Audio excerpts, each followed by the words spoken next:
Hi everyone. We will start our event shortly. For your information, the organizing committee had prepared a Zoom background image for all participants to install. Please download from the link that was shared in the chat box. Your cooperation is highly appreciated. Besides that, please also sign in the attendance in the chat box. Thank you.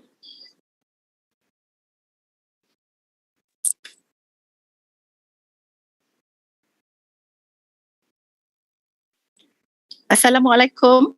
Good morning and selamat pagi. For those who are watching this from Malaysia and Indonesia,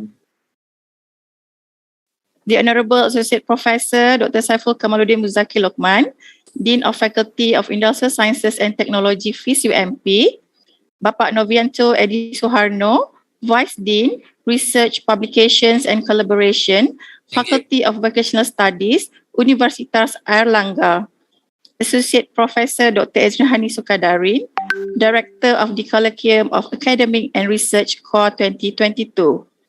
Faculty members and all participants, ladies and gentlemen, I'm June, will be your MC for today. On behalf of the organizer, I would like to welcome all the participants to the Colloquium of Academic and Research Coar 2022. For your information, this program is organized by the Faculty of Industrial Sciences and Technology, Universiti Malaysia, Pahang, Malaysia, in collaboration with Faculty of Vocational Studies, Universitas Airlangga, UNAIR. Without further ado, I would like to invite Associate Professor Dr. Ezrin Hani Sukadarin, Director of Coar 2022, to give a welcoming speech. Please welcome.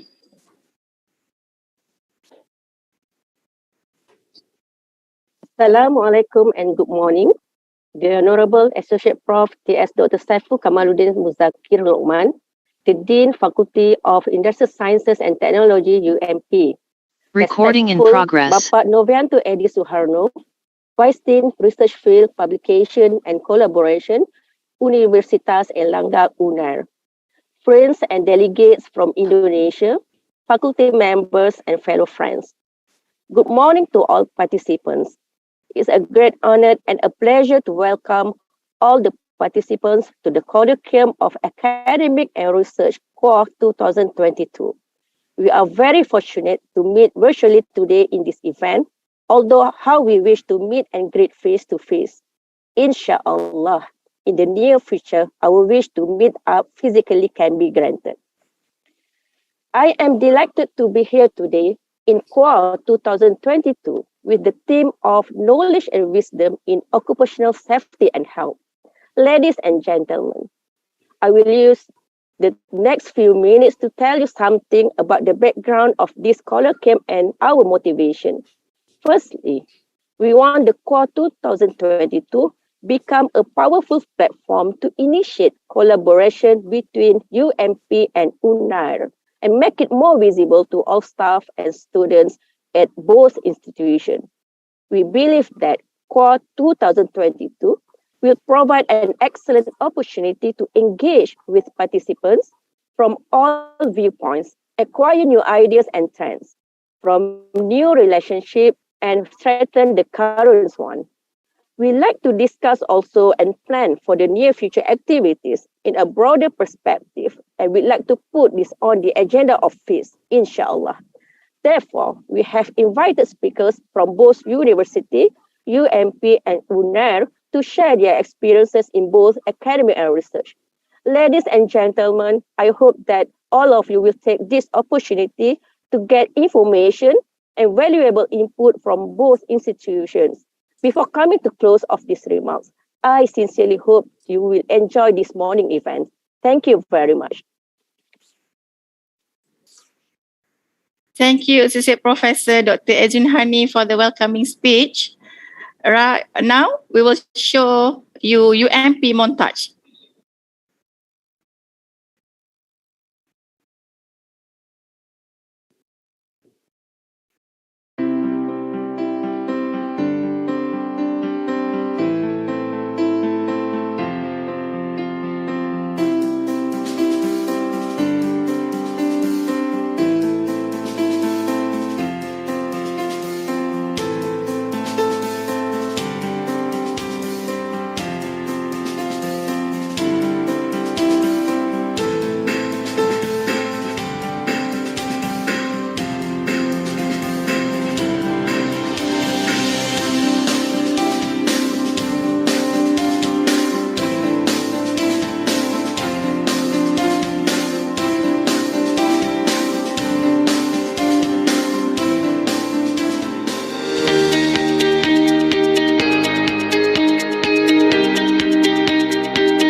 Okay, thank you for the montage. Ladies and gentlemen, next, I would like to invite Associate Professor Dr. Saiful Kamaluddin Muzaki Lokman, the Dean of Faculty of Industrial Sciences and Technology FIS, to give his speech.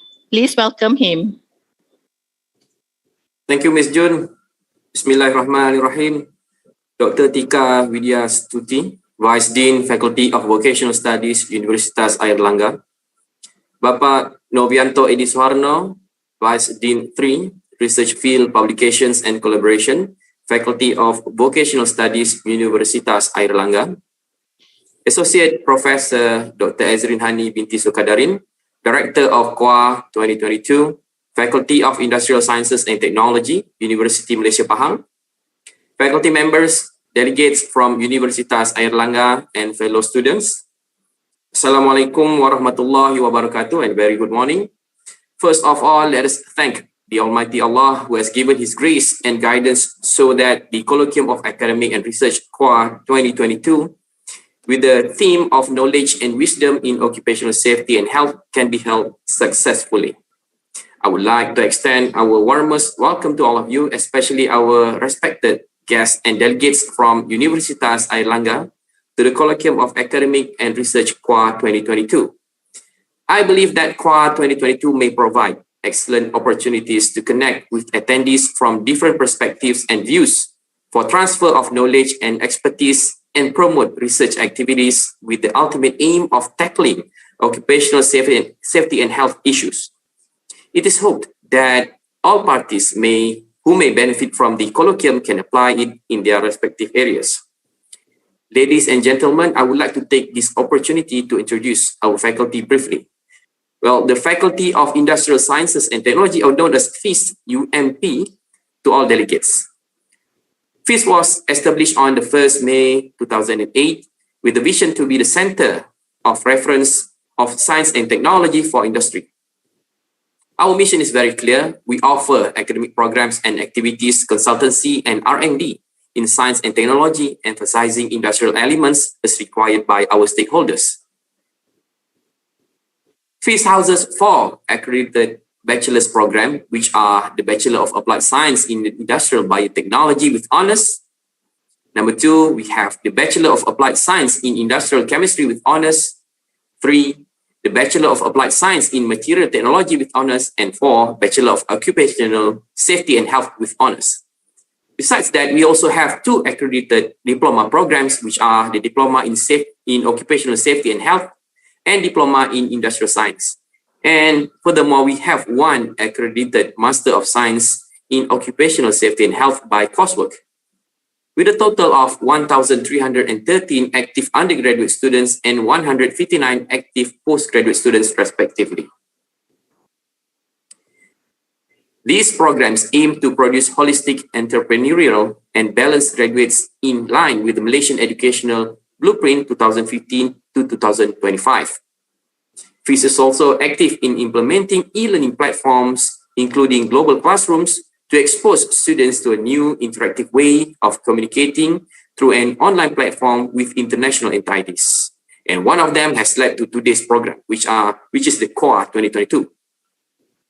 And moreover, FIS is also encouraging international interactions for students to travel and learn from their counterparts from all around the world, allowing for a more potent exchange of knowledge through students' exchange programs, students' mobility, and internship in industries abroad. In research and innovation, besides occupational safety and health and environment, FIS has another 3 excellent research clusters, which are the advanced materials, the green technology, and drug discovery and diagnostics. Many researchers from FIS have outstanding achievements in various research fields at local and international levels, which are not limited to only laboratory work, but engagement with multiple industries. Ladies and gentlemen, today's event, I am delighted with participation from both UMP and Universitas Airlangga. FIS always recognizes the importance of international collaboration in many aspects, and we hope that this event will open up opportunities for collaboration with other initiatives. With research opportunities and cultural awareness, the institution could offer international experiences, including study abroad programs and staff exchanges. Ladies and gentlemen, honoring the efforts made to organize this colloquium, I would like to congratulate the organizing committee led by Associate Professor Dr. Azrin Hani binti Sokadarin, the Director of Coar 2022 from UMP, for their undivided commitment and dedication.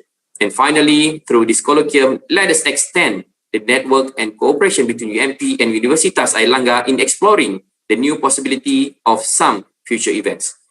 With that, wabillahi taufiq wal hidayah. Wassalamualaikum warahmatullahi wabarakatuh. Thank you. Waalaikumsalam warahmatullahi wabarakatuh. Waalaikumsalam warahmatullahi wabarakatuh. Assalamualaikum warahmatullahi. Thank you so much, Associate Professor Dr. Saiful Kamaluddin, for the very informative and enlightening speech. Next, let us watch a feast montage.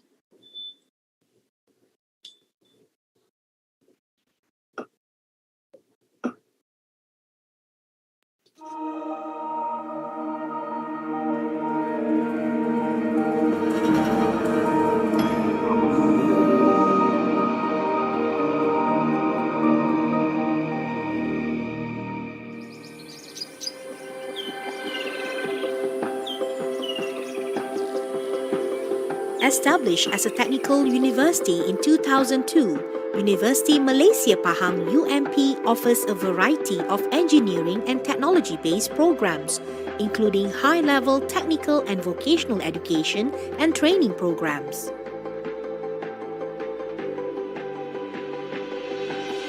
Ranked as one of the best in research and innovation within the Malaysian Technical University Network and non-research university category, UMP is steadfastly committed to innovating and developing unique academic programs through strategic international collaborations. In the field of research, UMP collaborates with local industries to focus on industry-related applications. The Gambang campus is near to the East Coast Expressway, which is just a 30-kilometer drive from Kuantan, with an area of 126 acres and can accommodate up to 5,000 students. UMP students receive extensive exposure to the latest development in the fields of engineering and technology due to the geo-economic factor. The Faculty of Industrial Sciences and Technology offers 4 academic programs in the field of Applied Sciences. Bachelor of Applied Science in Industrial Chemistry with Honours. Bachelor of Applied Science in Industrial Biotechnology with Honours. Bachelor of Applied Science in Material Technology with Honours. And Bachelor of Occupational Safety and Health with Honours. In postgraduate studies, the faculty offers Master of Occupational Safety and Health in coursework mode and research mode in both master and PhD levels. Our faculty aims to carve a certain niche of clusters, which are advanced materials, green technology, occupational safety, health and environment, and drug discovery and diagnostic. Each cluster focuses on a different niche of area and field. The faculty offers courses in science and technology that are relevant to today's industry and to address the need for increased manpower requirements in science and technology. The faculty provides all the necessary facilities from outdoors to indoors activities, creating an environment conducive to learning for all our students. The facilities provided are to ensure our students gain the best of health and mentality throughout their studying period. The University Convocation is an annual celebration where graduating students receive their academic hoods and cross the stage to receive their degrees from the Chancellor in front of the University's Senate, Deans, faculty members and family in the audience. Additionally, numerous prestigious awards such as Anugerah Pelajaran Diraja, Pingat Jaya Cemerlang are awarded to students that have shown outstanding achievements in academic, co-curricular activities, community engagements, industry engagements, sports and entrepreneurship activities. Our Graduate Employability Index is in the range of 80% to 95%, with approximately 80% of employment in multinational companies. For undergraduate intake, the link provided is for local students and foreign students. For local students, the students can directly choose our programs via UPU Online, whereas foreign students can apply online using the following QR code.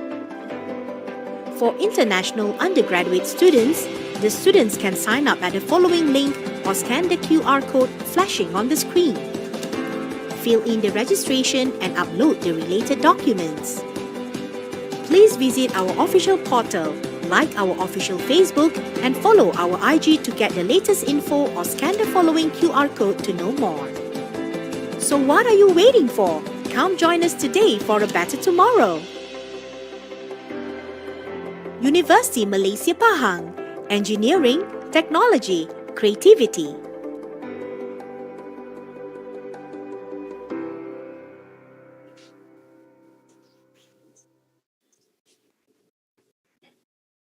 Thank you for the montage, ladies and gentlemen.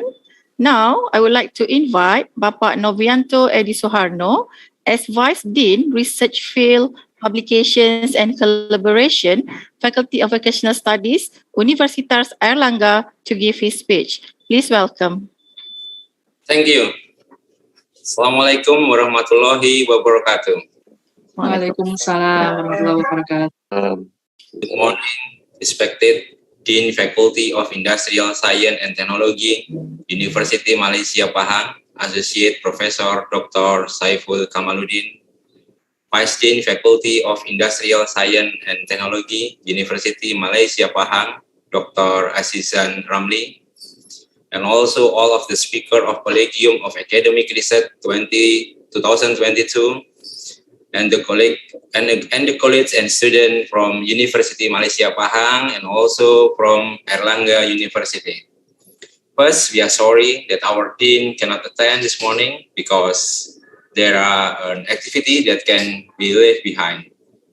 I would like to thank to our honored colleagues from Universiti Malaysia Pahang for inviting us in this collaboration, Colloquium of Academic Research. The Faculty of Vocational Study Airlangga University here has 3 departments, including Department of Health, Department of Business, and also Department of Engineering. Diploma 3 and Bachelor of Applied Occupation for Safety and Health are included in the Department of Health. I would like to convey that occupational safety and health is important to prevent accident or occupational diseases in all sectors around wide. The demand for occupational safety and health experts in Indonesia continue to increase, so that the safety and health study program at here on Faculty Vocational Universitas Airlangga, our study program that are widely closed by prospective students. In our site, Occupational Safety and Health has a research group with 4 main competencies that are occupational safety, occupational health, industrial hygiene, and fire safety. Our faculty is developing competition in the field of occupational health and industrial hygiene, especially in manufacture and construction. So that collaboration will really be something that can complement between Universiti Malaysia Pahang and Universitas Airlangga. Because of this complementary in the future, we hope that we will be able to collaboration more intensive apart from teaching and also research activity. Last, I hope that Colloquium will accomplish all of aims we are here. And also, once again, I'm honored to be able to invite your event. I wish all of the participants will be more helpful and enriched at the end of our encounter. Wabillahi taufiq wal hidayah. Wassalamualaikum warahmatullahi wabarakatuh. Waalaikumsalam warahmatullahi. Thank you. Waalaikumsalam warahmatullahi wabarakatuh. Thank you so much, Bapak Novianto Edi Suharno, for the very informative speech. Okay, next, we will play the UNAIR montage. Please enjoy.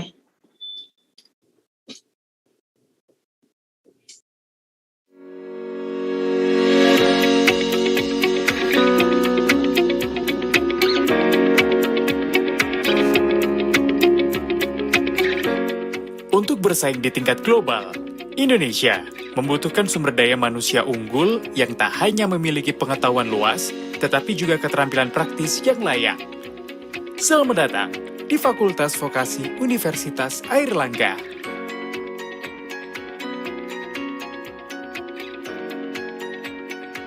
Fakultas Vokasi menyelenggarakan pembelajaran dengan kurikulum yang memperhatikan kebutuhan industri, dunia usaha, dan dunia kerja agar mampu menghasilkan lulusan yang memiliki pengetahuan, keterampilan, serta pengalaman. Melalui pembelajaran di 3 departemen dan 19 program studi.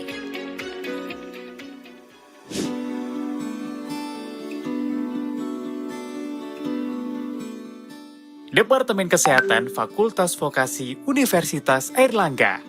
Sejarah panjang dan nama besar Universitas Airlangga dalam dunia kesehatan di tingkat nasional dan internasional merupakan sebuah jaminan. Departemen Kesehatan sebagai bagian dari reputasi besar itu melalui berbagai program studi yang ditawarkan. Mahasiswa disiapkan untuk menjadi lulusan-lulusan terampil yang mampu memenuhi kebutuhan tenaga kesehatan.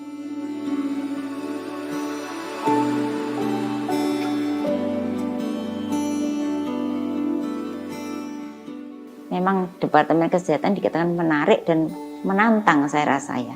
Karena bagaimanapun kesehatan itu adalah sesuatu yang utama zaman sekarang ini. Semua orang tuh inginnya sehat. Apalagi kita tidak pernah tahu bahwa ada kejadian pandemi seperti ini. Kita tahu bahwa kesehatan karena penting maka menjadi tenaga kesehatan. Itu juga sangat-sangat penting dan sangat-sangat dibutuhkan. Dan saya rasa tenaga kesehatan sangat penting, sangat perlu untuk promotif kesehatan, preventif kesehatan terutama juga selain mungkin curing.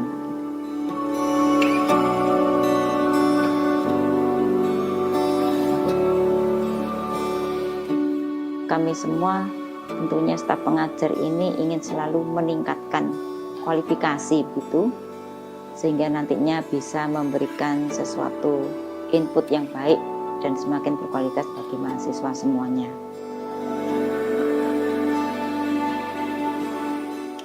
Kualifikasi tenaga kesehatan yang semakin hari terus meningkat, mendorong Departemen Kesehatan senantiasa mendampingi mahasiswa dalam proses pengembangan diri. Mahasiswa diupayakan tidak hanya mengikuti pembelajaran, tetapi mendapatkan pengalaman kerja serta meraih sertifikasi kompetensi.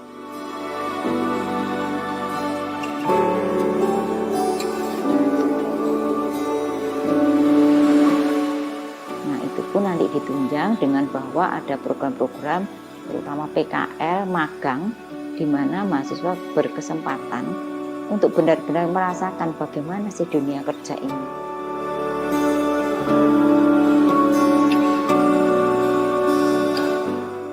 Kami sangat menjamin bahwa lulusan ini berkualitas karena juga mereka juga harus melalui suatu proses pembelajaran di mana juga kadang ada sertifikasi juga yang harus diambil untuk melengkapi itu dan ujian-ujian saya rasa yang semuanya itu membuktikan bahwa mereka ini qualified untuk apa yang harusnya mereka kuasai.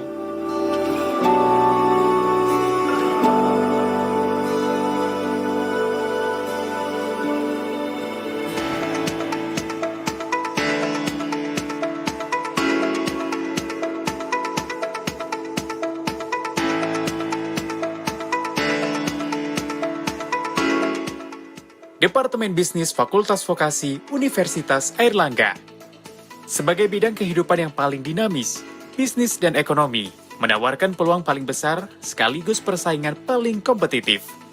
Departemen Bisnis memastikan mahasiswa memiliki kompetensi untuk menjawab kebutuhan serta siap bersaing di industri, dunia usaha, dan dunia kerja.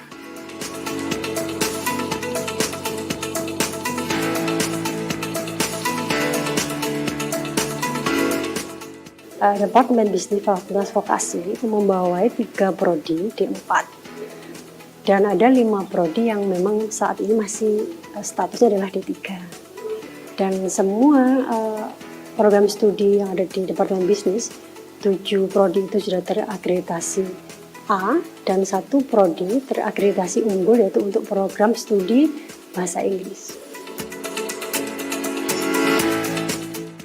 dosen-dosen yang ada di Departemen Bisnis itu ada sebagian memang lulusan dari luar negeri, juga ada lulusan dari kampus-kampus terbaik yang ada di dalam negeri.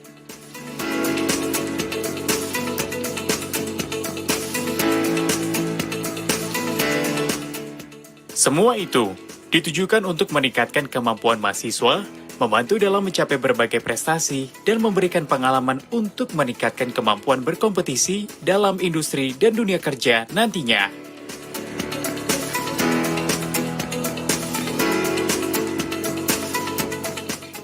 Kami punya beberapa kerjasama, tidak hanya kerjasama di dalam negeri, tetapi juga ada kerjasama di luar negeri.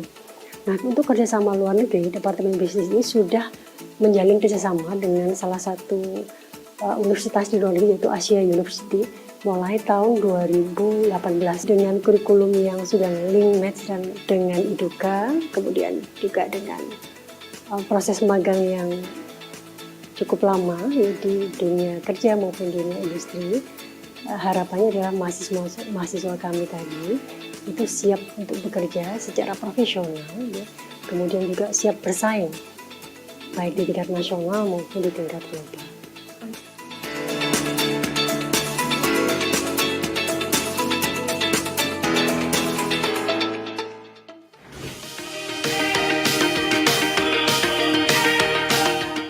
Departemen Teknik Fakultas Vokasi Universitas Airlangga.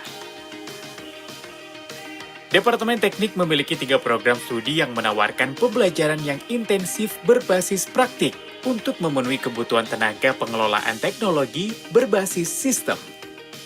Proses belajar mahasiswa dipandu oleh tenaga pengajar berpengalaman industri dan bersertifikasi dengan kurikulum yang mendorong mahasiswa berprestasi. Dosen-dosen di Deptek itu 100% itu memiliki sertifikasi kompetensi untuk profesi. Kami memiliki dosen-dosen yang dia sudah merupakan praktisi, artinya dia kerja di IDUKA, sehingga tentunya hal ini akan memberikan ke mahasiswa itu hal yang praktis di IDUKA.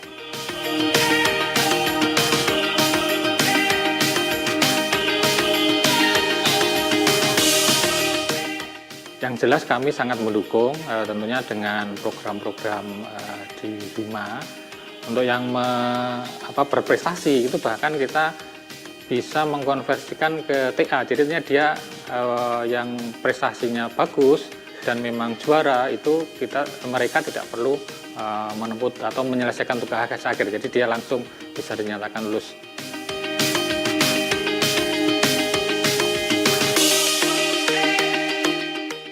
Dunia hari ini yang mengandalkan pemanfaatan teknologi informasi dan komunikasi, menjadikan peluang bagi lulusan Departemen Teknik kian terbuka.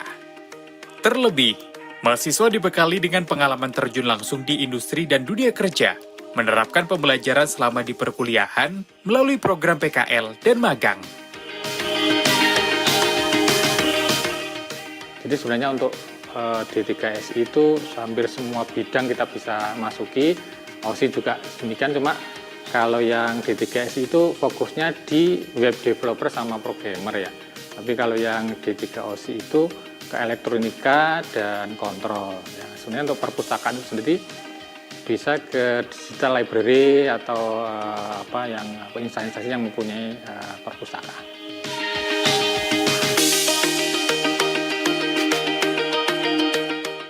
Departemen Teknik di Fakultas Vokasi ini karena memang kita mendidik mahasiswa untuk menjadi tenaga siap atau SDM siap kerja, sehingga alumni kita itu cepat kerjanya ya. Kebetulan ini IKA alumninya itu jaringannya cukup kuat, menjembatani adik-adik kelasnya itu untuk mendapatkan pekerjaan dengan lebih cepat.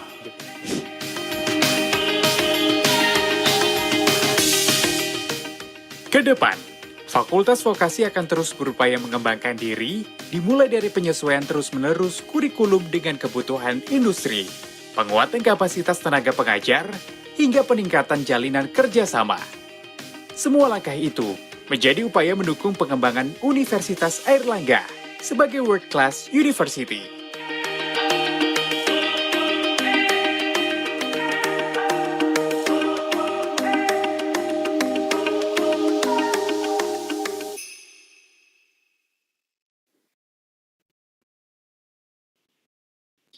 Thank you for the montage from UNAIR. Ladies and gentlemen, with all respect, I would like to invite all the participants to switch on the camera for a virtual photography session.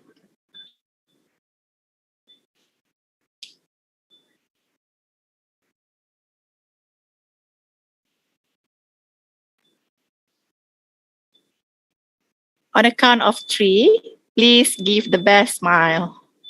Please do smile.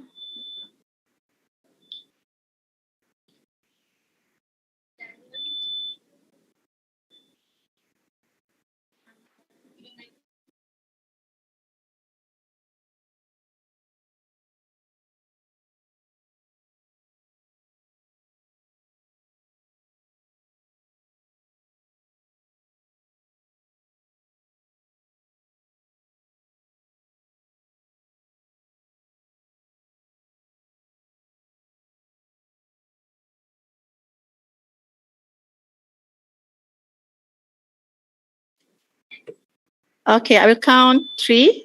1, 2, 3.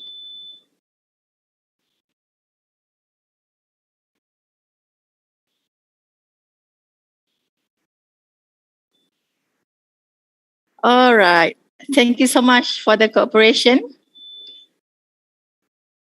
Ladies and gentlemen,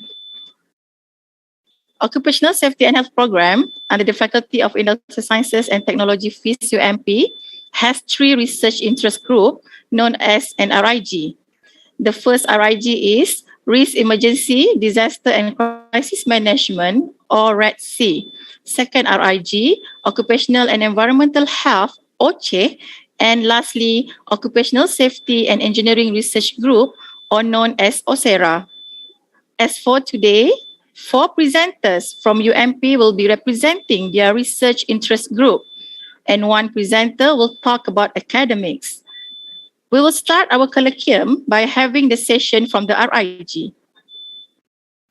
Without delays, I would like to invite our first speaker for Coar 2022, Associate Professor Dr. Muhammad Fazil Muhammad Idris from RIG REDC, with his presentation titled Numerical Fire Safety Assessment for Built Environment.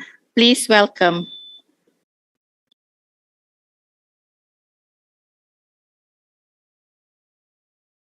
Okay, Assalamualaikum warahmatullahi ta'ala wabarakatuh. To all my respective deans and also fellow colleagues from UNAIR. Sorry, I'm not feeling well, but I'm trying my best to give you the presentations. So I shall share my slides, or the slide is being taken care by the technical. You can share your slide, Doctor. Okay. Can you see?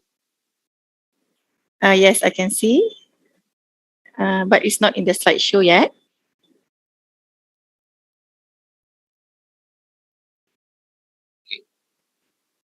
All right. Okay. So without further ado, and also I know the time is very limited. So Assalamualaikum warahmatullahi ta'ala wabarakatuh to all my colleagues from UNAIR and also from UMP. The title that was given to you is actually numbering fire safety assessment for built environment.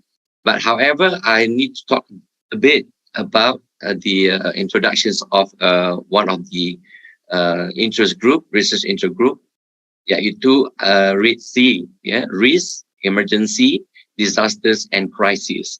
So as we know that our current situation nowadays, we are moving towards the end of the world. All right, no matter we want or not, we are moving towards the Armageddon ataupun kiamat. So there are a lot of current situations that is happening, especially in Pakistan recently. the flash flood, the banjir lumpur, kebakaran, bencana alam, gunung berapi dan sebagainya. So we need to maintain, no matter how kita bergerak menuju ke kiamat. Jadi maknanya research group ini teramat penting kerana sentiasa bencana akan berlaku dan kita mesti menyediakan persediaan untuk menghadapi bencana alam ini. So these are the area that is being covered by Red Sea Interest Group. All right.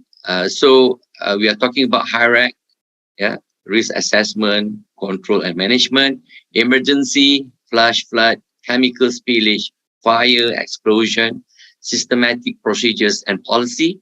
All these issues actually ada kepakarannya di dalam group ini, dan disaster studies akan melibatkan man-made, natural calamities, agencies, collaboration and so on. Terdapat juga beberapa students daripada dalam dan luar negara yang mengikuti kursus-kursus bagaimana untuk mengendali keadaan yang berlaku, terutama sekali bencana alam.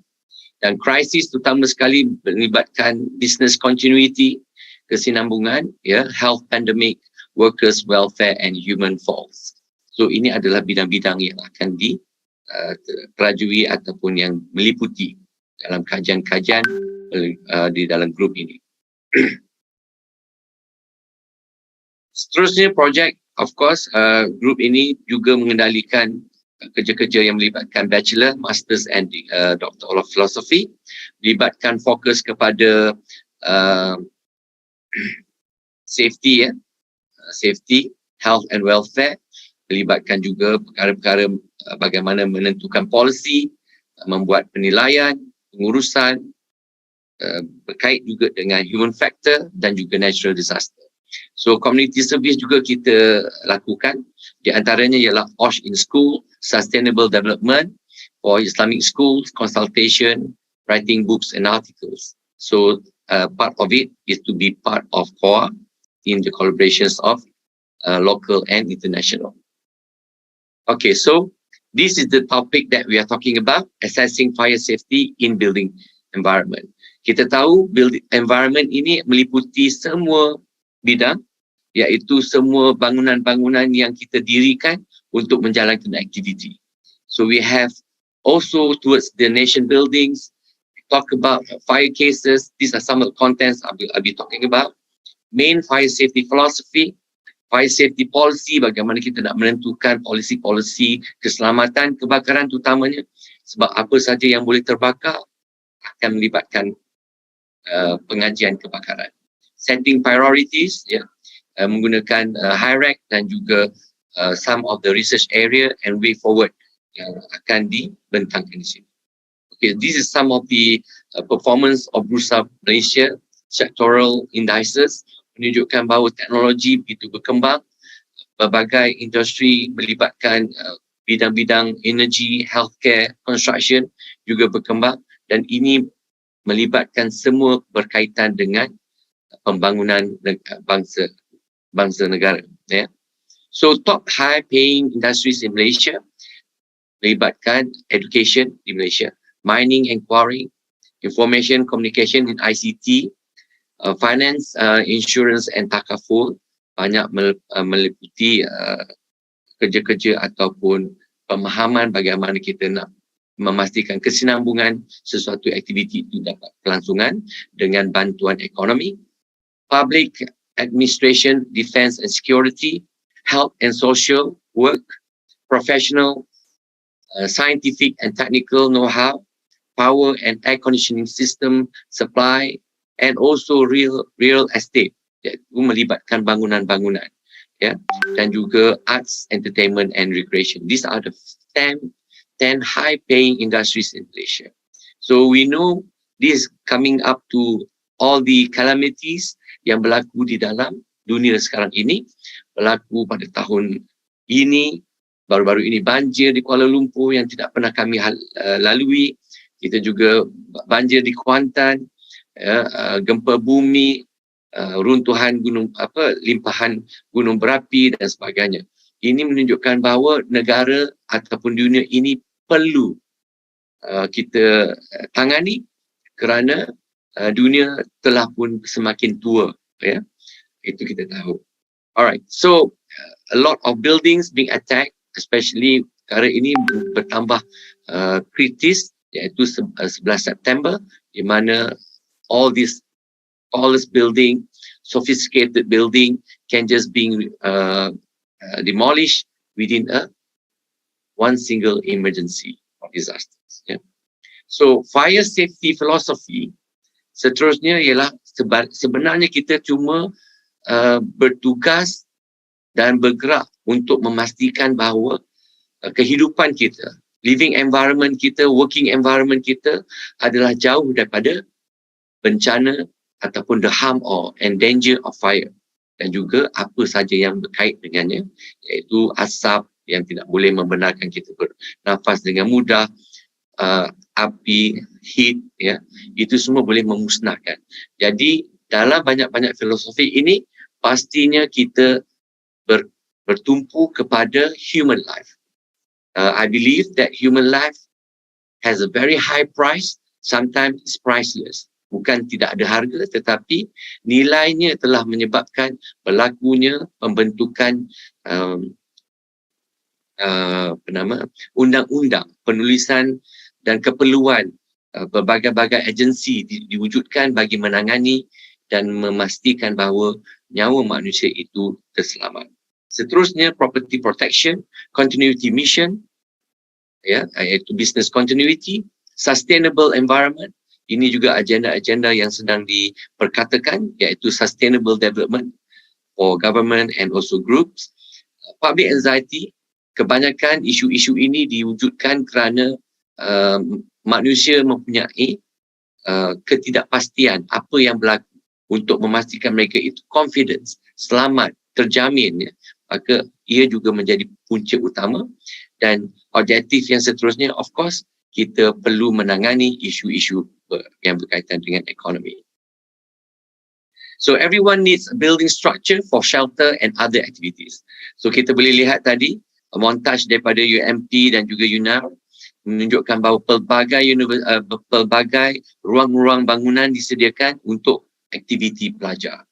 Ini juga sebagai sebahagian daripada gambar-gambar yang menunjukkan bangunan yang kita diami, dan semuanya ini disediakan untuk manusia. So di dalam bangunan kita perlu memahami bahawa terdapat pelbagai aktiviti, walaupun terdapat para profesional di sini yang menyediakan, melukiskan bangunan, engineer, arkitek, quantity surveyor tentang ekonominya, dan kontraktor adalah orang yang membangunkan. Tetapi semuanya adalah bertujuan untuk memenuhi keperluan building owner ataupun building occupants. Yeah, everything is actually for sustainable development. So sebab itu kita bercakap tentang policy just now. Contohnya di dalam ini, saya membawa kepada build environment, iaitu fire free environment as policy. Dalam banyak-banyak bangunan yang kita sediakan, kita cuba menggunakan keadaan yang selamat terjamin daripada bencana ataupun bahana api kebakaran. So we are trying to create a fire free environment. And so fire safety objective seperti mana yang kita terangkan tadi di sini, human life adalah yang utama, property protection, continuity of the business, environment where we are living and also working, keyakinan pihak masyarakat dan juga ekonomi. So building fire safety dan juga building life cycle ini perlu difahami. Ia melibatkan tentang bagaimana mereka bentuk, kita construct, dan kemudiannya kita menduduki, dan apabila kita menduduki bangunan itu, maka mungkin berlakunya kemalangan, aksiden, dan juga mungkin juga ada penambahbaikan. Ini adalah pemahaman bagaimana di sini fire safety itu terlibat. Maka dia terlibat dengan peringkat mereka bentuk, pembinaan, menduduki, aksiden yang mungkin akan berlaku, dan juga penambahbaikan. Ya, maka setiap satu-satu perkara yang dibuatkan di sebelah kanan ini, iaitu activities, action and requirement, adalah merupakan bidang-bidang pengajian dan penyelidikan yang boleh dijalankan. Ini adalah contoh-contoh bangunan, iaitu bangunan pejabat, bangunan hotel, nampak sama tetapi fungsinya berbeza, maka ini juga memberikan kesan penggunaan yang berbeza dan building occupant ataupun penghuninya juga melakukan keadaan-keadaan yang berbeza dan nyawa mereka juga adalah dalam keadaan yang perlu diselamatkan dengan keadaan approach yang kepelbagaian. Ya. Dalam klinik lain berbeza dengan orang yang duduk di dalam office, orang yang bekerja di stesen petrol dan sebagainya. So ini adalah di antara perkara yang perlu kita ambil kira, iaitu bagaimana kita nak menyelidik bangunan apa, fungsi bangunan tersebut, reka bentuk bangunan, bahan bangunan yang digunakan, juga layout and planning of the building, sebab itu akan menentukan akses peralatan kebombaan ataupun penyelamatan kebakaran.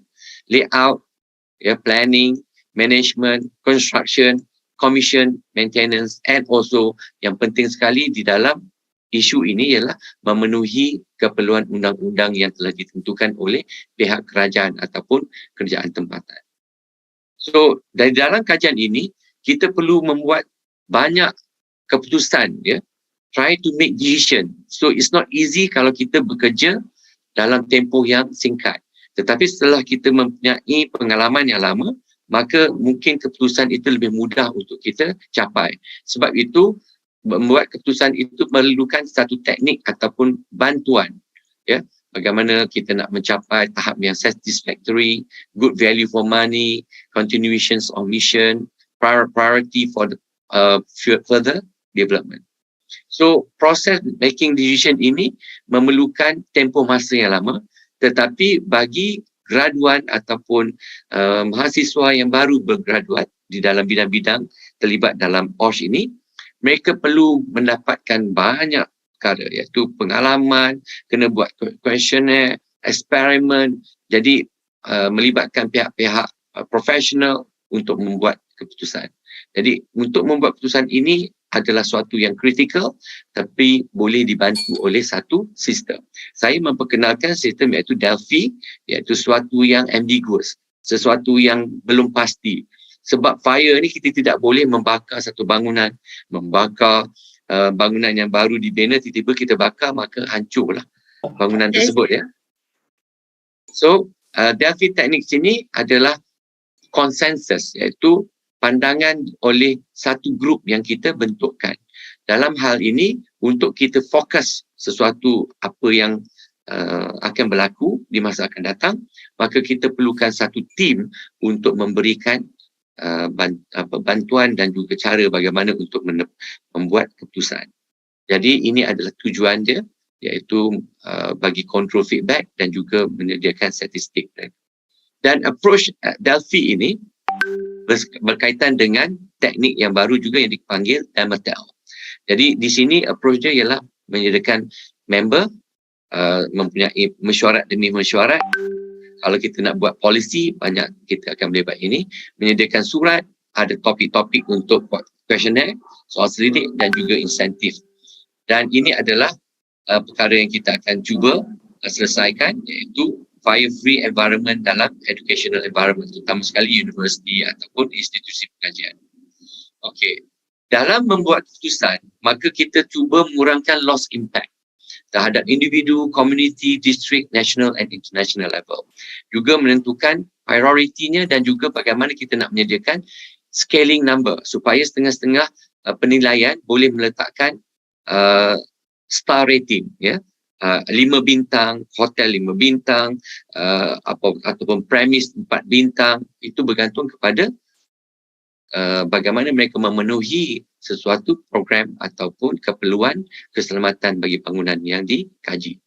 So ada elemen tersebut, prioritization, setting objective, design suitable dan juga method of assess. So di dalam ini kita perlu inculcate positive issue, iaitu minimize risk, maximize safety, create educational environment, ensure adequacy of services and also fulfill this standard for fire safety evaluation. So kita perlu tahu bahawa life safety adalah melibat kepada jenis-jenis penghuni bangunan yang berbeza. Ada muda, ada kecil, ada budak kecil, ada orang tua, ada yang handicap, ada yang cacat, ada yang normal. Dan properti pula, kalau kita nak melindunginya, kita mesti melihat ruang-ruang yang terdapat dalam bangunan itu, apakah peralatan-peralatan kesediaan yang memberikan keselamatan, dan juga siapa tim yang boleh menggunakan peralatan tersebut. Termasuklah building materials. Education community, kita tidak mahu bangunan yang kita bina rosak dan hancur. Sebab itu kita perlu memastikan ianya selamat, selesa dan memenuhi keperluan pengguna.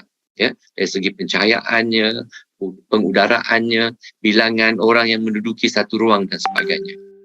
Dan juga untuk memastikan publik memahami bahawa setiap anak-anak didik mereka, anak-anak mereka ataupun graduan-graduan yang bekerja berada di dalam tempat yang selamat. Sebab itu kalau deal dengan oil and gas, normally dia punya perks ataupun dia punya kemudahan, gaji dan juga keselamatannya adalah tinggi berbanding dengan orang yang bekerja di dalam suatu office sahaja ataupun mungkin di ladang-ladang tertentu. Tetapi majikan perlu memastikan semua ini dijaga supaya masyarakat mempunyai keyakinan bahawa syarikat-syarikat yang menyediakan pekerjaan ini mengambil kira keselamatan, kesihatan dan kebajikan pekerja. Dan juga melibatkan ekonomi. Because you are exceeding the time limits. I was waiting for the bell. Actually, we are already ringing the bell for 4 times. Oh, I didn't hear. Okay, sorry. Alright, so basically, ini adalah numerical assessment and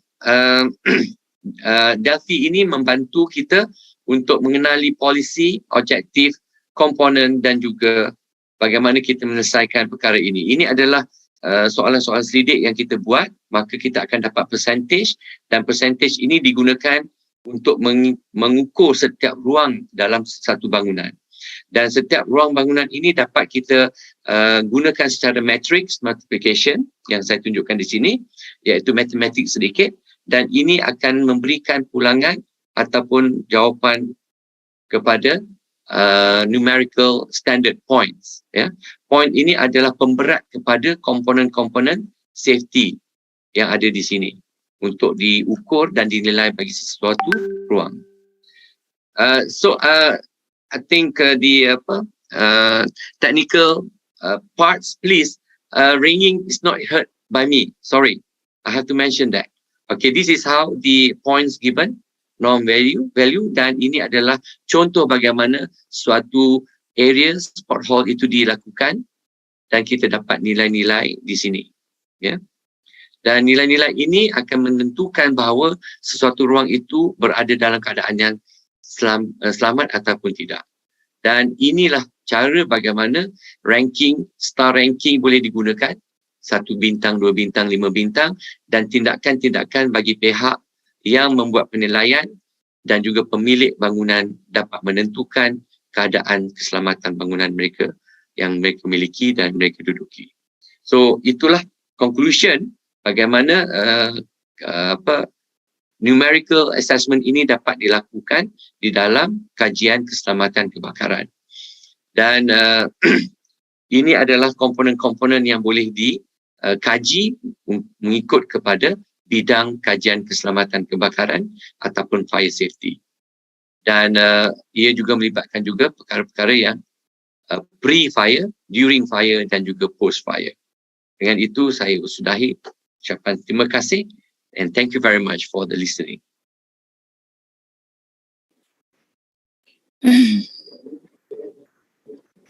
So saya mohon maaf, mungkin tidak ada soalan.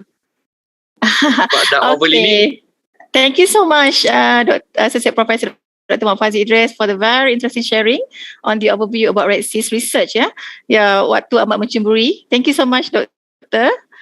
Okay, next, I would like to invite our second presenter. Okay. I would like to invite our second presenter for today, Dr. Taufan Agung Eka Prasetya from UNAIR, with his title Social Media Addiction Among Health Worker Phenomenon. Please welcome. Thank you very much. Assalamualaikum warahmatullahi wabarakatuh. Selamat pagi, the Honorable Dean, Faculty of Industrial Science and Technology, Universiti Malaysia Pahang, the Honorable Vice Dean of Faculty of Occupational Studies, Universitas Airlangga, the Honorable Director of the Committee of Colloquium of Academic and Research 2022, and the Honorable Speakers, colleagues, students, and distinguished guests. Ladies and gentlemen, today I would like to present about our research in Occupational Health and Safety Study Program, Faculty of Occupational Studies, Universitas Airlangga. So, my name is Tovan Agung Eka Prastia, and I'm a lecturer in Occupational Safety and Health, Faculty of Occupational Studies, Universitas Airlangga. And my presentation today is entitled Systematic Review at Social Media Addiction Among Health Workers During Pandemic COVID-19. So my team is actually me and also Ibu Ratna Ningtyas Wahyu Kusuma Wardani as one of my colleagues in Health Department, Faculty of Occupational Studies, Universitas Airlangga, especially in OSH study program. So, my presentation is outlined. The first is introductions, the second one is objective, and the third one is methodology, the fourth is results, the fifth is discussions, the sixth is conclusions, and the last and not least is references. So, as in human life, now they are closely related to the technological developments. Before the pandemic, we know that the technological development is very fast. Even next year, there is another new technology about occupational health and safety, and then also in the health sector. And the development of the technology is accelerated by the COVID-19 pandemic. That condition was one of the factors that initiating and encouraging the 5.0 industrial revolutions. And during the pandemic, the people need to stay protected during the pandemic. They mandatory to stay inside of the house during the isolations or something. And they are using social media. This social media is defined as a group of internet-based applications that enable the creations and exchange of the user-generated content. And this social media is essential part of billions of people life around the world and almost every industry, including in occupational safety and health. What is the connection with the health worker? For health workers, social media is not only used as a tool to socialize with friends or family. This platform is used as a way to communicate with the fellow health workers and also the patients. And why we conduct the systematic review. This approach of research can provide initial information and data to identify the factors related to the social media addictions. And we want to identify the potential health problems in health workers to prevent, as the first step to preventing the occupational diseases in the workplace, especially when the health worker plays. The objective of this study is first is to explore data and various factors that influence social media addiction in health workers. And the second one is to identify the potential health problems associated with it. And the design of this study is, in this research, is to doing the systematic review with the text mining methods and also Prisma. Prisma is a preferred reporting items for systematic review and meta-analysis. The methodology of this research is we are using a systematic review with text mining methods, and also Prisma, as I mentioned before. And also the data source for this study is from the PubMed database, ProQuest database, Science database, Elsevier database, SIS database, journal. And we focus on searching on the related studies about the social media and addictions, and also in health workers. So we decide the search keywords to find the data from the databases, the journal databases. The keywords is first associated factors. The second is influencing factors. The third is social media, and the fourth is addiction. And also we add some searching keywords like health workers, outbreak, pandemic, and COVID-19. The data is for this study is a peer-reviewed scientific articles that published during the COVID-19 pandemics, and all articles from that database that I mentioned before, it should be in the 1st April of 2019 when the pandemic started, and to April 2022. And we mining the data from the Scopus and the Web of Science index databases. So we have to decide the inclusion criteria for this study. For this study, we are deciding to choose the studies that not systematic review study, and it will be quantitative studies, and should be and must be published in 2019 to 2021 with Q1 to Q3, and it must be open access study. Okay, the criteria that I mentioned before is also written in English, and the studies must be carried out in all level of educations level, because we know that some of health workers are in there too. Okay, now how I conduct the literature review process. The first one is I identify to choose the journal database, and I have to decide the gray literature. And the second one, we select the selection of articles by looking the title, keywords, and abstract. And we doing the literature review process by the searching the article by using the keywords social media addictions and healthcare workers as the mainstream of investigations. And then we also add the specific criteria that this data should be not systematic review and should be quantitative studies and international studies using the English only, and also published in 2019 to 2021. And the data extraction in the data mining process is carried out by the text mining process. We are using the R program and also Prisma approaches to conduct the systematic review and meta-analysis. And this is the study design framework.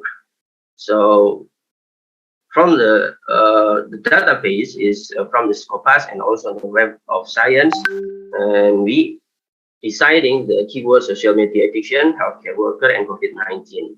And all of them are peer-reviewed journal articles. So based on that keywords, okay. Thank you very much. And please 1 minute, I have to show the results.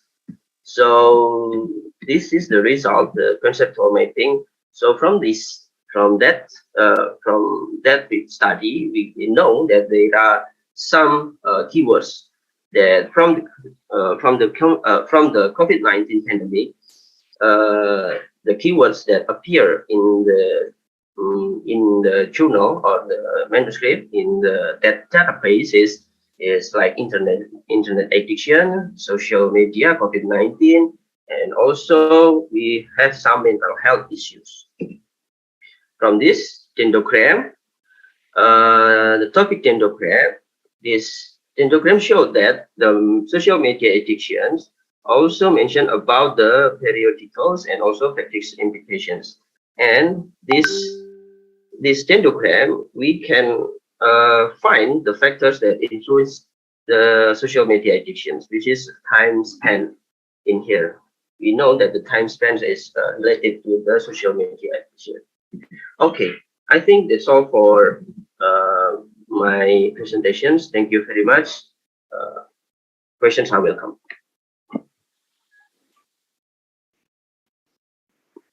Okay. Sorry. All right. Thank you very much, Dr. Taufan Agong, for the sharing. If we still have time for Q&A. All right. I have question here in the chat box. I will read it. I want to ask some question. How to measure the social addiction among health workers? Oh, this is a very general question. How to measure the social addiction among social addiction among health workers. This must be from the students. Okay, Dr. Taufan, you can answer the question. Okay, thank you. Mr. Ashraf, thank you for the questions. How to measure the social addiction among health workers? This study is not measuring the social media addiction. This study is like text analysis.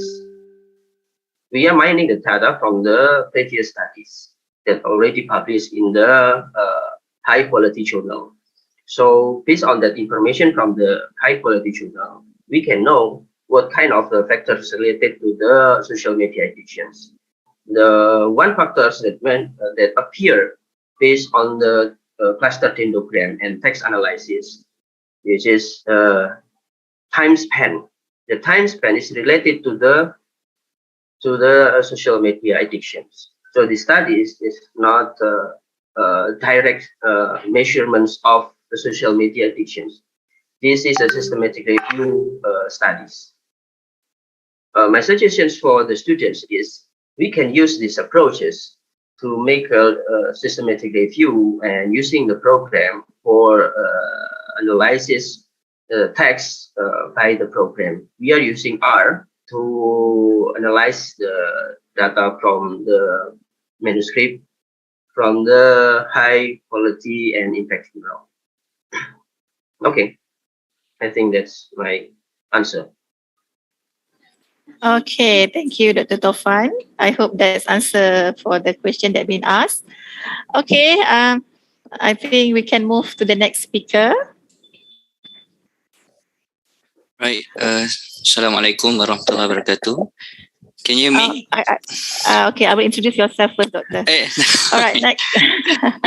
I would like to invite our third presenter, Dr. Muhammad Khairul Izamil Zulkifli from the RIG OCE UMP, with his title Mental Stress with What the Brain Can Tell Us. Please enjoy his speech.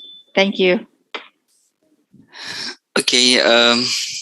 Bismillahirrahmanirrahim. Assalamualaikum warahmatullahi wabarakatuh, and very good morning to our chairperson, Ms. Junaida, and to our Dean, Faculty of Industrial Science and Technology, Dean from UNAIR, Director of Coar, the Secretariat, all fellow lecturers, students.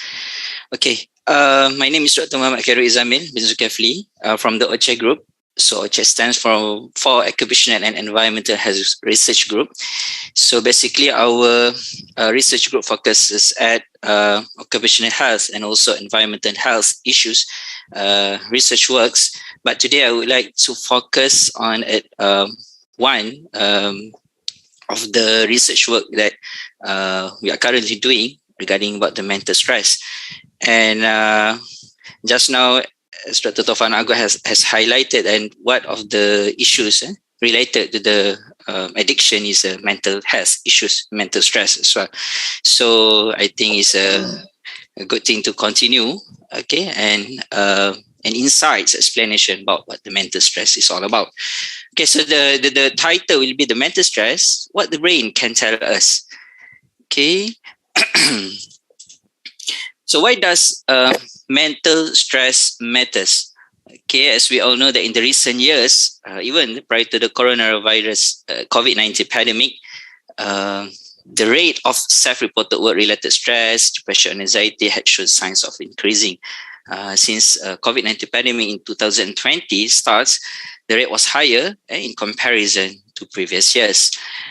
And we can see also the escalating progression of mental health disorders during COVID-19 pandemic, okay, here in Malaysia, all right? So it's not only a national issue, it's a global issue. And so we need to tackle this issue and prevent it, especially among the workers.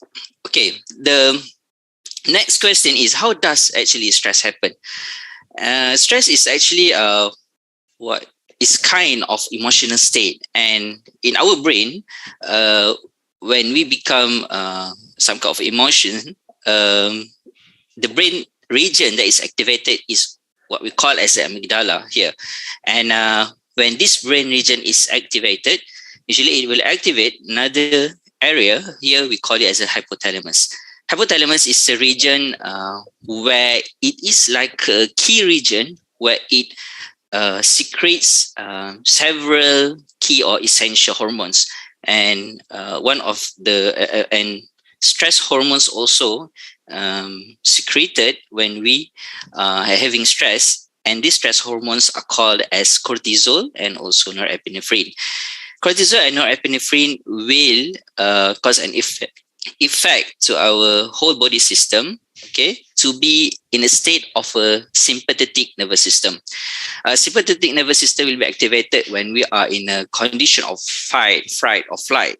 Ataupun kita kata berlari ataupun ketakutan, kita bersukan, and other condition that need us to be focused and also distribute our blood circulation to the vital organs, especially our brain, heart, kidneys, and liver.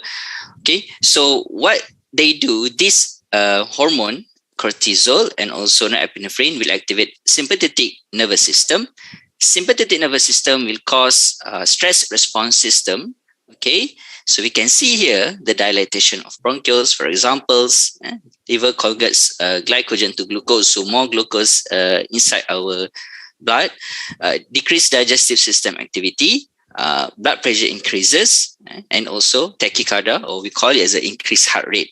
So the main purpose of this sympathetic nervous system is actually like I've told you before, to provide more blood, oxygen to the vital organ, so we can be more focused, and also like in a situation of fight, flight, in a sport or war, something like that. For your information, the stress is actually good when we are in a short period of stress, because at that time we need that kind of concentration when we are doing that activities. However, when we are exposed to chronic stress, our body will become chronic stress cause wear and tear to these all organs and response system. Okay, so the complications will be there. For example, when you are exposed to increased heart rate or tachycardia for a long time period, okay, it will cause like some kind of hypertension. Hypertension then will cause another complications, decreased blood supply to other organs, and then complications and organ failure will occur. So that is basically why chronic stress is not good for your health. Apart from the whole body, it also affects our brain as well. Okay, as I have explained before, acute stress or short period of stress will make us alert. Okay, because the brain activation in the prefrontal cortex inside in front of our brain, okay, will be activated, and we will be more focused, attention. Okay, but when we are exposed to chronic stress, it will become fatigue, and this weak prefrontal cortex will cause a top-down control. So we will become forgetful, difficulty concentration, impact decision making, reduce insight, judgment, moral conscience, decrease empathy and compassion, decreased optimism, decreased self-regulation, inhibit control. So all the higher cognitive function that we develop will become impaired. So that's why we can see that firstly, some people will develop mental health issues, stress, and complicate with other mental health as well. So can we measure stress? Okay, stress measurement can be done either psychometric, this assessment we usually do in our research, and another thing, physiological. For the psychometric stress test, okay, like I think everyone is very familiar with this assessment, call it as a DAS 21, Depression, Anxiety, Stress Scale 21. And also we have the Holmes Real Life Stress Inventory. We've got HEARTS, Hospital Anxiety Depression Score scale, and the PSS, Perceived Stress Scale, and also General Anxiety Depression. So these examples of psychometric stress test that we had. Okay, the problem with the psychometric stress test is that it is non-accurate. It's a perceived-based test. Okay, it's unable to be used as a biomarker for early stage detection, prognosis, predictor, and diagnosis. Usually, this person had developed, the chronic stress and at late stage of the stress, and we can see the score will be higher. And for physiological tests, we also can measure the stress from the physiological side of view, physiological point of view. For the whole body, we can measure their blood pressure, vagal tone. Vagal tone,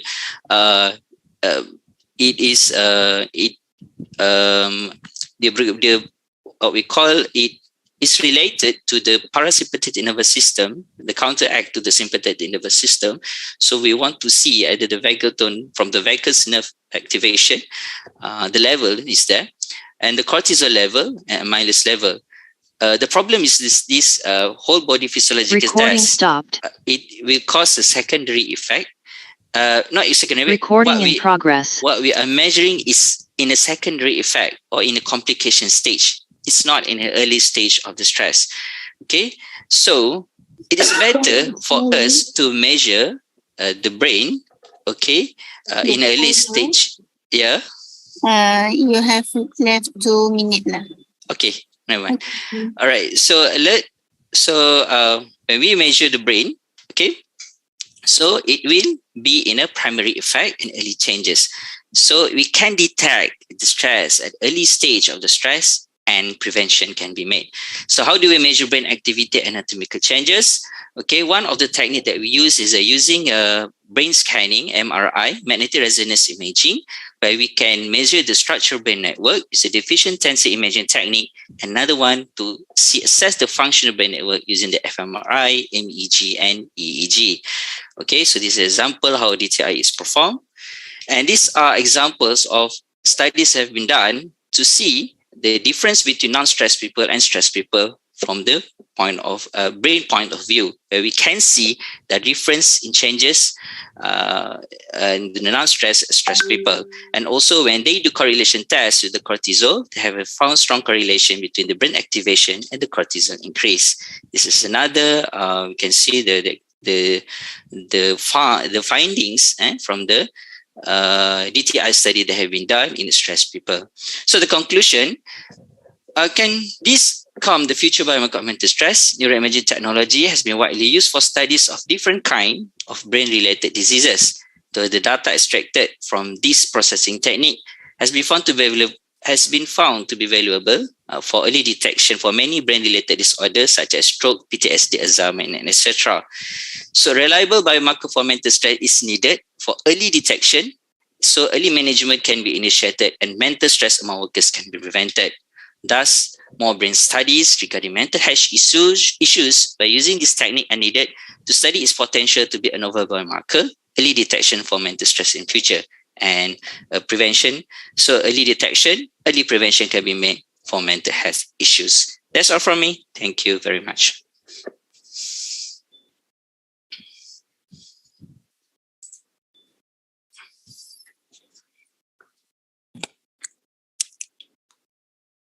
Thank you very much, Dr. Muhammad Khairul, for the very interesting and informative sharing. Yeah.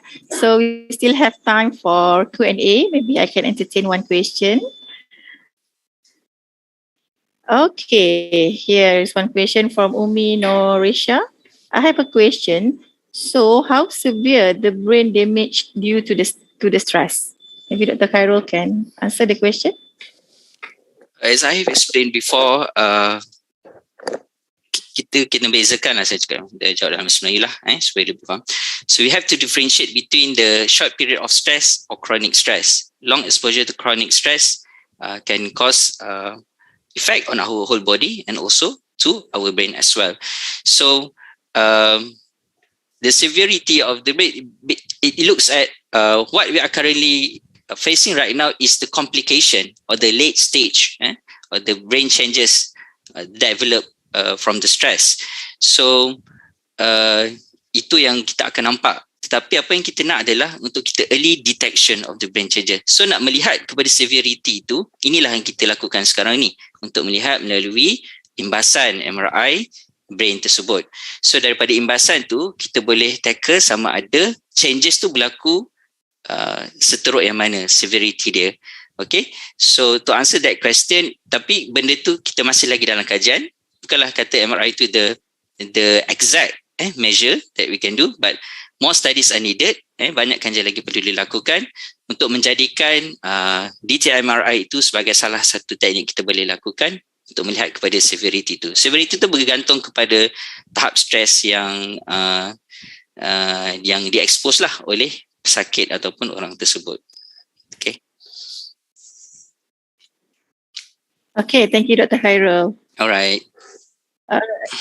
So without further delay, I would like to invite our fourth presenter, Ibu Ratih Damayanti from UNAIR, with a title of presentation, Determinant Factors of Work Stress Among Teaching and Non-Teaching Staff in Indonesia. Please welcome. Okay, thank you very much, Ibu Junaida. First, I would like thanks for the invitation to us from UNP or University Malaysia Pahang's colleague, so we can present or share our research, previous research. So today I would like to share or present our study was conducted in 2017 together with Dr. Erwin Diah Nawawinetu, who became the senior lecturer in our study program. This topic will be divided into 5 subtopics. Introduction for the first, and then the second, the purpose of the study, and then method and material, finding and discussion, and the last one is the conclusion. Okay. So why did we choose this topic became our research or our study?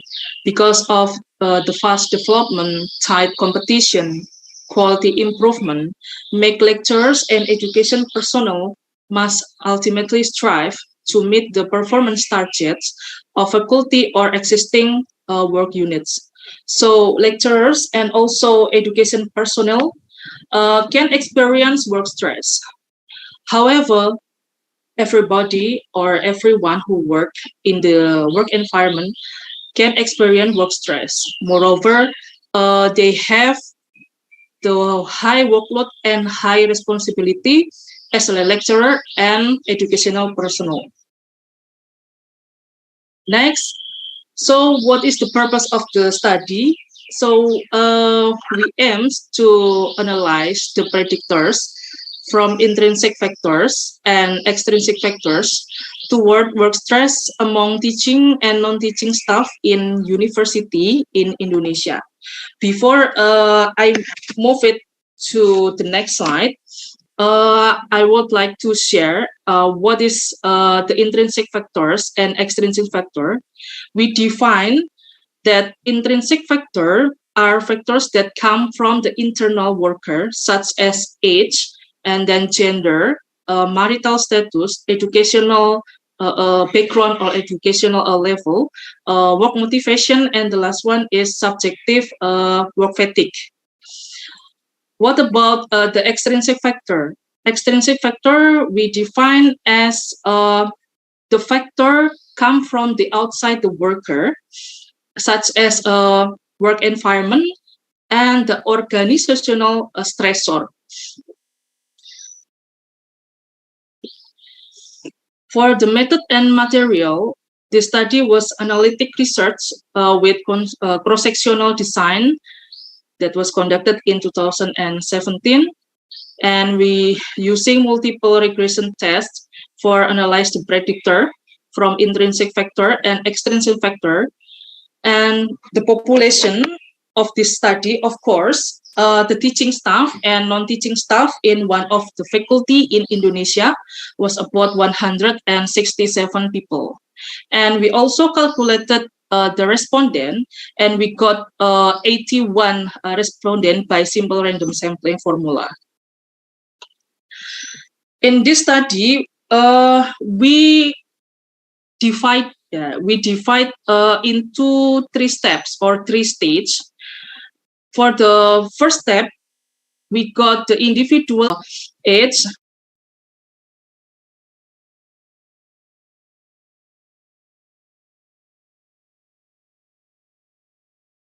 individual characteristic questionnaire was designed by our team in this study. For second, we can see on the slide that we got data of occupational fatigue. It means the subjective work fatigue and organizational stressor. We use IFRC or Industrial Fatigue Research Committee questionnaire and also organizational stressor questionnaire. The last one, we can see that we got subjective workload and work stress data. We use NESA TLX and Health and Safety Executive for work stress data in 2003. This is our finding. You can see, we can see on the figure on this slide, most of the teaching staff were on 20 until 30 years old category. Meanwhile, non-teaching staff had over 40 years old category. And this is the gender of the respondent. Majority of teaching staff are female, and mostly for the non-teaching staff are male.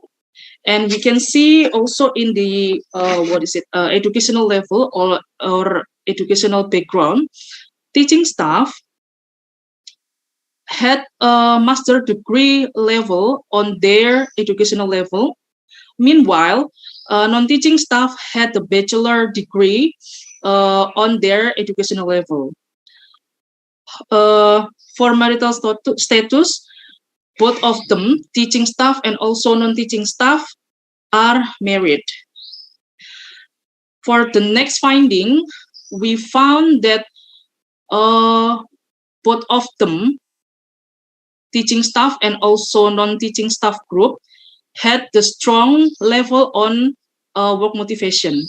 I think it was good because when we have the work motivation, the strength or strong work motivation, I think it can decrease the work level of stress in our work environment. And we can also see in this slide, teaching staff suffer the medium level of subjective work fatigue. Meanwhile, for non-teaching staff, suffered the low level of subjective work fatigue. So how about the extrinsic factors? In this study, extrinsic factors were divided into 3 factors. They were workload, work hours, and also organizational stressor. For workload, both of 2 groups, teaching staff group and non-teaching staff group, had the high level of workload. So they feel they had the high workload in every unit for the respondent, and they also have the similar or the same category on the work hour. They working 8 to 10 hours per day in every unit, and they felt the low organizational stressor in every unit, both of the teaching staff and also non-teaching staff. However, non-teaching staff felt that organizational stressor higher than the teaching staff. So that's why we found that teaching staff and also non-teaching staff suffered a medium level of stress. And we have left. Okay, thank you. And we can see on the slide, the standard multiple regression analysis also show that work motivation and subjective work fatigue are significant predictor of work stress. And also in the extrinsic factors, organizational stressor is significant predictor of work stress in this study. Previous research also proved that the many demand can ultimately lead to depression or work-related disease. So lecturer and also educational personnel in this study means teaching and non-teaching staff in the university at the same time have a great responsibility and important role in the university, especially for the lecturer, also have a moral and intellectual responsibility to renewal of the knowledge, technology, and information that will become a teaching material to the students. How about the work stress and the work motivation? We found in the previous research, there is a significant negative relationship between work stress and also work motivation. It means that the higher the employee's work motivation, the lower the level of work stress experienced. And next, for the work fatigue, we also found for the previous research that prove or to strengthen our research that work fatigue and work stress had the strong relationship for this. So this is the last of my presentation about organizational stressor. We define that organizational stressor divided into 3 stressor. There were role conflict, role ambiguity, and the last one is responsibility to whom. So we can see that role conflict refers to incompatibility or inconsistency in meeting the demand or different roles. And we can see that the indicator of the role ambiguity is misunderstanding of the direction of goals in organization and procedures for policies and position on work. Meanwhile, for the responsibility to whom, it means teaching or lecturer and non-teaching or educational personnel or administrator have a position as a lower or middle management. So we can conclude that in this study, work motivation, subjective work fatigue, and organizational stressor became predictors to work stress among teaching and non-teaching staff in university in Indonesia. That's end of my presentation. Thank you very much for your attention. Assalamualaikum warahmatullahi wabarakatuh.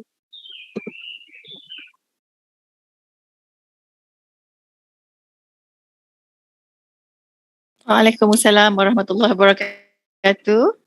Thank you very much, Ibu Ratih Damayanti, for the very interesting sharing on her research findings related to stress. So we want to entertain a question from the participants. I will read from the chat box. If any question that you guys want to ask from Ibu Ratih regarding her research on work stress. Okay, have a question since there's no question in the chat box. Okay, Ibu Ratih, maybe you can share with us the main constraint for you while conducting this kind of research, because this kind of question sometimes can be very personal to a person to answer the question. So what about the support from the respondents while conducting this research? Pardon, Mrs. Junaida, yeah? Yeah. Can you repeat, please? Oh, the main constraint that you're facing while conducting the research, while asking about stress among respondents, how you ensure that they are giving the honest answer while related to the question that you asked. The main constraint? Halangan lah, contohnya. Oh, halangan, okay. Maybe of kesibukan or the busyness of the respondent, because we know that lecturer have a lot of activity in the university, just like Tridharma in Indonesia. We call it Tridharma. We must teaching, and then do research, and we do community services, and a lot of agenda and additional job, just like quality assurance or administration job. So when we did this study, we difficult to match to match the time. So yeah, we waited for the their spare time to do the interview, because when the respondent read the questionnaire that we give to them, sometimes they cannot understand what is the question. So we help them to get the point of the questionnaire. Yeah. Okay. All right. Thank you for the very clear question. Yeah, that's the common challenge in this field, when to get the respondent cooperation and to ensure that they're giving the correct answer for the question that we asked. Yes. Thank you again, Ibu Ratih, for the very enlightening sharing. Okay. So everyone, I think we need a break.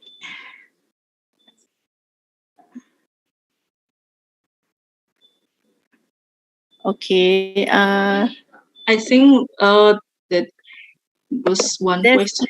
Ada lagi soalan lah, Ibu Ratih. Are you okay to answer?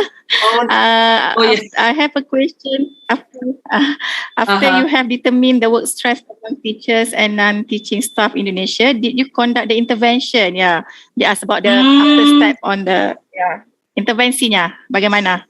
For the intervention, I think in our finding is positive finding. I think, because we found that lecturer and also non-teaching staff in this case is educational personnel had the low organizational stressor, and also they felt that I will show again the finding of my study or our study that and they also had the strong work motivation.